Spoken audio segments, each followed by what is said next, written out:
भाजप नेत्या नवनीत राणा सध्या आपल्या समवेत आहेत. आपण त्यांच्यासोबत चर्चा करू. उद्या नागपूर या ठिकाणी उद्धव ठाकरे जे आहेत ते रामरक्षा जे आहे ते करणार आहेत आणि त्याच्याच बाजूलाच म्हणजे अमरावतीमध्ये तुम्ही हनुमान चालीचं पठण करताय. तुम्ही काय नाव घेतलं? उद्धव ठाकरे. ते जनाब उद्धव ठाकरेजी आहे. आणि उद्धव ठाकरेजींना माझा प्रश्न राहील की जेव्हा रामलल्लाचं एवढं मोठं भव्य मंदिर अयोध्यामध्ये झालं, जेव्हा त्यांना निमंत्रण सगळे ठिकाणून आला होता आणि देवाची ठिकाणी निमंत्रणची गरज नाही आहे, तेव्हा उद्धव ठाकरेजी अयोध्यामध्ये रामलल्लाचे दर्शनासाठी गेले होते काय? आज फक्त राजकारण करण्यासाठी आज रामरक्षा म्हणून ते आंदोलन मुंबईमध्ये झाल्यानंतर मग विदर्भामध्ये सुद्धा विदर्भामध्ये ज्यांच्या घर असे मुख्यमंत्री साहेबांचे घराचे विदर्भामध्ये येऊन रामरक्षा करत आहे. मला वाटते जनाब उद्धव ठाकरेजी जे जनाब लागाचे पहिले जर हे अहंकार तुमचं मिटलं असतं तर आज नाही पक्ष फुटलं असतं, नाही पक्ष बर्बाद झाला असतं, नाही आमदार गेले असते, नाही खासदार गेले असते. तर मला वाटते की जनाब उद्धव ठाकरेजी हे रामरक्षा करण्यासाठी बाहेर नाही आलेले आहे. तेच उद्धव ठाकरेजी आहे जेव्हा 33 महिन्याची सरकारमध्ये 14 दिवस एक महिला खासदार म्हणून फक्त एका शब्दामुळे की मी हनुमान चालिसाचा पठण करणार तर मी मुंबई येणार, तर मला या लोकांनी सांगितलं की जर तुम्ही मुंबईत पाय ठेवलं तर आम्ही पाय छाटून टाकू.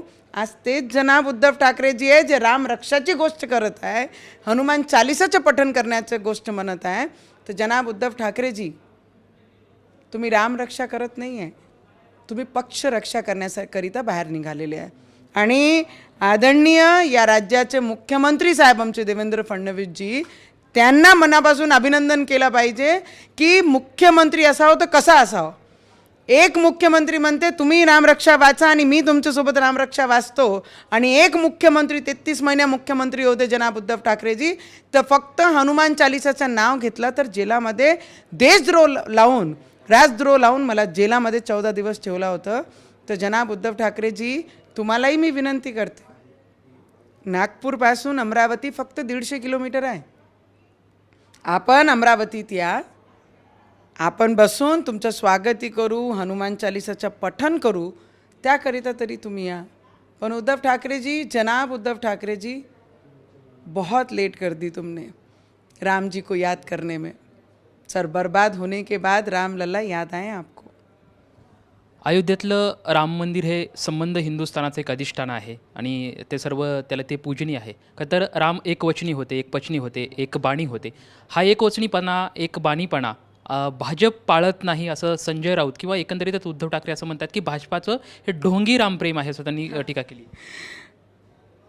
त्याच भाजपसोबत आमचे आदरणीय बाळासाहेब ठाकरेजींनी एवढे वर्ष युती निभवली होती आणि त्याच भाजपाला पाठीत खंजर खुपवण्याचं काम जनाब उद्धव ठाकरेजींनी केलं. आणि हे रोज पोपट जे बोलतात चबर चबर चबर चबर, त्याच्यावर उत्तर देण्याची मला गरज नाही. आणि कोण राम भक्त आहे आणि कोण रामाची रक्षक म्हणून आज जे निघालेले आहे आंदोलन करण्यासाठी, ते ढोंगी आहे. लोकांना चांगल्या पद्धतीने समजते. जे राम मंदिरामध्ये रामाचे दर्शनासाठी गेले नाही त्यांनी रामरक्षा म्हणून आम्हाला सांगू नये. एक मौलानाने एक वक्तव्य केलं आहे. ते असं म्हणतात की श्रीकृष्ण हे मुस्लिम होते, नमाज पठणाचा असा एक संदर्भ त्यांनी दिला. या सर्व गोष्टींकडे तुम्ही कसं बघता? माहीत नाही कोणता मौलाना आणि कुठून आला, कोणता इतिहास घेऊन आला. जर कृष्ण भगवानजी 5 वेळची नमाज करायचे, तर आज कृष्ण भगवानचे डोक्यावर लागलेला जे तिलक आहे ना, या मौलानाने असे बोलणारे जे मौलाने आहे त्यांनाही डोक्यावर तिलक लावा आणि मग तुम्ही 5 वेळची नमाज पढा आणि मग आमचे देवा धर्मावर बोला. तुम्ही 800 वर्ष जुना धर्म घेऊन आम्हाला तुम्ही शिकू नका की हिंदू धर्म काय आहे म्हणून. उद्धव ठाकरे उद्या नागपूरमध्ये येत आहेत, त्या ठिकाणी रामरक्षाचं हे करणार आहेत. खरं तर संजय राऊत यांनी देवेंद्र फडणवीस यांना पत्रसुद्धा लिहिलेलं होतं की तुम्ही त्यामध्ये सहभागी होता.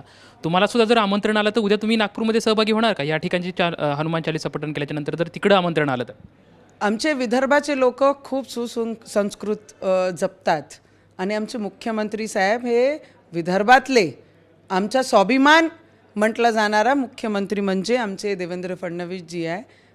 आमचे मुख्यमंत्री कोणतेही त्यांच्यावर नाही देशद्रोह लावणार आहे, नाही त्यांना जेलामध्ये पाठवणार आहे, त्यांचं स्वागत करण्यासाठी ते सुद्धा म्हणत आहे की तुम्ही रामरक्षा वाचा, मी सुद्धा वाचन करन.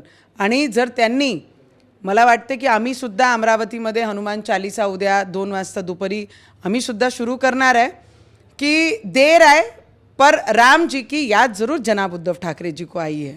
तो आप जरूर तुम्ही या, आम्ही तुमचं स्वागत करू. हनुमान चालीसाचं पठण जनाब उद्धव ठाकरेजी आपण हनुमानगडी अमरावती येथे करू. उद्धव ठाकरे हे राम रक्षा करत नसून पक्ष रक्षा करत आहेत अशी प्रतिक्रिया नवनीत राणा यांच्याकडून आपल्याला पाहायला मिळते. कॅमेरामॅन अनिकेत सोबत लक्ष्मण जाधव, ट्यून मराठी, अमरावती.